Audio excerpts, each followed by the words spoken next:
presidente Jair Bolsonaro compartilhou um vídeo feito na CEAGESP em São Paulo com policiais militares atingidos em serviço, visitando o local e divulgando a iniciativa dos permissionários de conceder descontos a policiais. Bolsonaro disse: permissionários dão descontos para policiais militares na CEAGESP. No vídeo, heróis de guerra da Polícia Militar do Estado de São Paulo. Assista. Aqui numa barraca uma banca de queijo que vai dar o super desconto para policiais militares aqui na CEAGESP.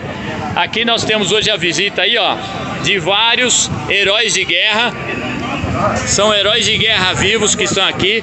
O senhor João, que é o dono da banca aqui, ó. O que o senhor vai fazer, senhor João, para esse pessoal? 40% de desconto. Para esse pessoal aqui tá dando 40% de desconto. O país é bom, né, meu? É as pessoas só, é uma pessoa, um exemplo de um brasileiro aí. Parabéns, viu? Olá pessoal, deputada federal Bia Kicis. Eu vim falar aqui com vocês sobre um dos temas mais importantes sobre o qual eu dedico meu mandato, que é o combate ao ativismo judicial. E nós estamos agora vivendo um momento muito crítico com relação a isso, quando esse ativismo ele advém diretamente de ministros do Supremo Tribunal Federal. Somente esses últimos dias nós tivemos 2 exemplos muito graves de ativismo. O que é o ativismo? O ativismo é quando o juiz ele se substitui ao legislador e ao invés de simplesmente fazer o seu papel de aplicar a lei, ou no caso até do Supremo, a Constituição, ao caso concreto, aos processos sobre os quais o juiz se debruça, que chegam ao juiz mediante provocação de uma parte interessada, o juiz começa a falar e decidir sobre questões políticas que não estão nos autos. Então nós tivemos essa semana o ministro Gilmar Mendes, numa entrevista, numa declaração, dizer o seguinte, que é preciso dizer isso de maneira muito clara. O Exército está se associando a esse genocídio. Não é razoável, é preciso pôr fim a isso.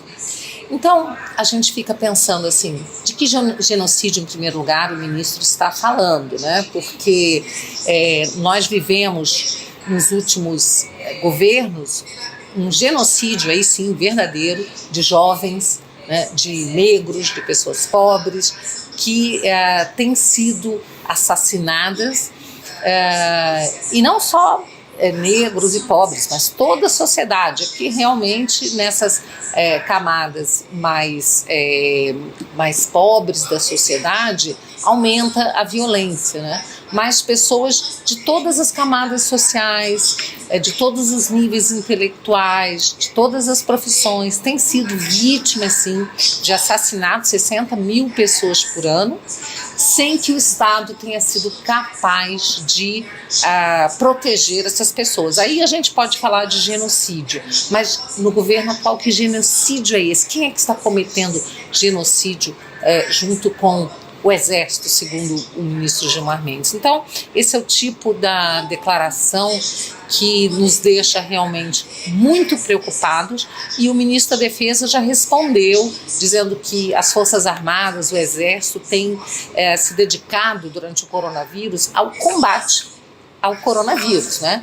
Então não há genocídio algum, o que há é agora uma modinha, né, de ficar falando do presidente da República com total desrespeito à autoridade máxima da República e chamando o presidente de genocida, o que é um crime, né? Porque genocídio é um crime contra a humanidade, e aí, no caso, estão atribuindo um crime.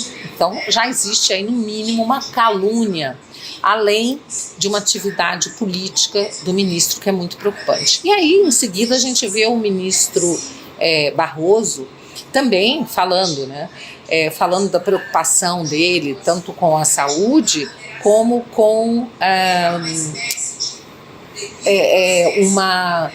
as redes estando disseminando ódio Ele está muito preocupado com o ódio e a desinformação disseminada nas redes sociais. Isso eu coloco como presidente do TSE, tendo que tomar uma atitude para evitar que aconteça o que aconteceu no Brexit.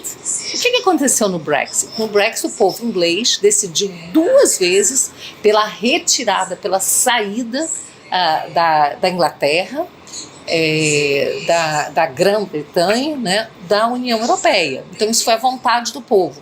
Mas como o ministro Barroso, pelo visto, ele é a favor da União Europeia, ele é contra a saída da Grã-Bretanha, então ele diz que isso foi fruto de desinformação. Assim como, segundo o ministro, as eleições americanas, a eleição do Trump também foi fruto de desinformação, não fruto da vontade de um povo que era majoritariamente conservador, né?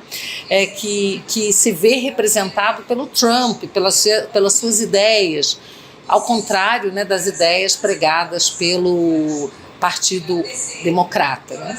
E também as eleições na Índia, segundo o ministro Barroso, também fruto de desinformação.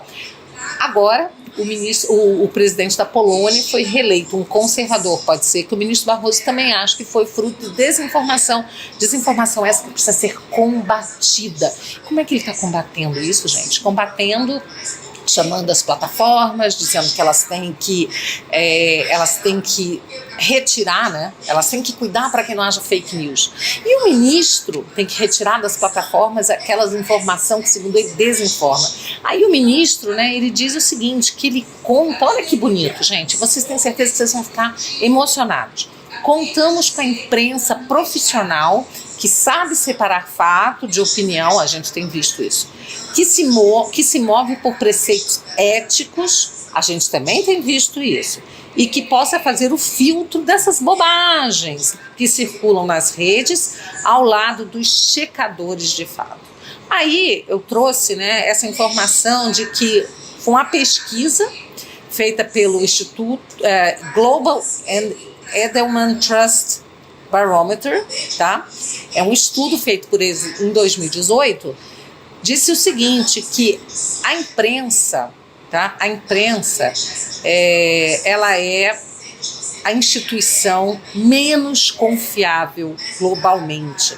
Então, esse resultado apontou que em 22 dos 28 países onde a pesquisa foi feita, ela se encontra no território da desconfiança. E o Brasil certamente é um desses países, se não foi incluído na pesquisa, se fosse incluído, certamente seria um desses países onde a imprensa está realmente assim, um dos últimos locais, uma das últimas posições de instituição confiável, não é? A gente tem assistido jornalista que torce para presidente morrer, pesquisas que são feitas, né, depois desmentidas, pesquisas eleitorais que são feitas, divulgadas pela imprensa e depois são desmentidas nas urnas. A gente tem visto aí que na questão até do coronavírus, a imprensa se valendo de dados científicos que mudam toda semana, né?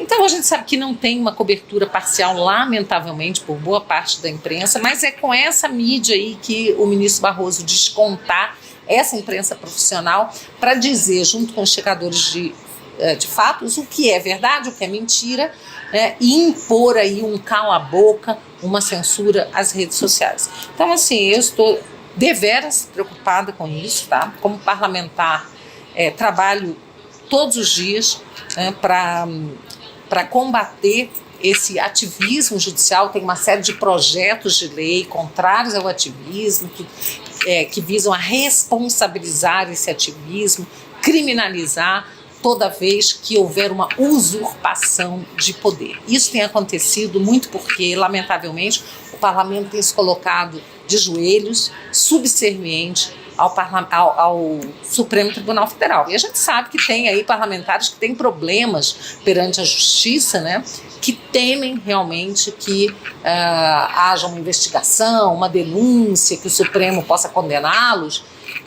Mas é isso aí, né? A gente precisa encarar esse fato, né? A gente sabe que você não precisa dever para a justiça para poder ser investigado. Hoje a gente vê isso, né? Existe, além do ativismo todo, né? Agora esse ativismo também foi para inquéritos, né? Ele agora também está sendo utilizado em inquéritos penais, né? Aí no Supremo Tribunal Federal, que está avançando sobre a base de apoio do presidente Bolsonaro. Então a situação é toda muito preocupante e nós temos que continuar sempre atentos, e vocês podem contar com o meu trabalho no combate ao ativismo, que é uma forma da gente preservar a democracia. Enquanto os juízes quiserem fazer leis, quiserem investigar, quiserem decidir quem vai ser diretor da polícia, ou seja, quiserem usurpar sobre competência do executivo e do legislativo, nós não teremos uma democracia efetiva.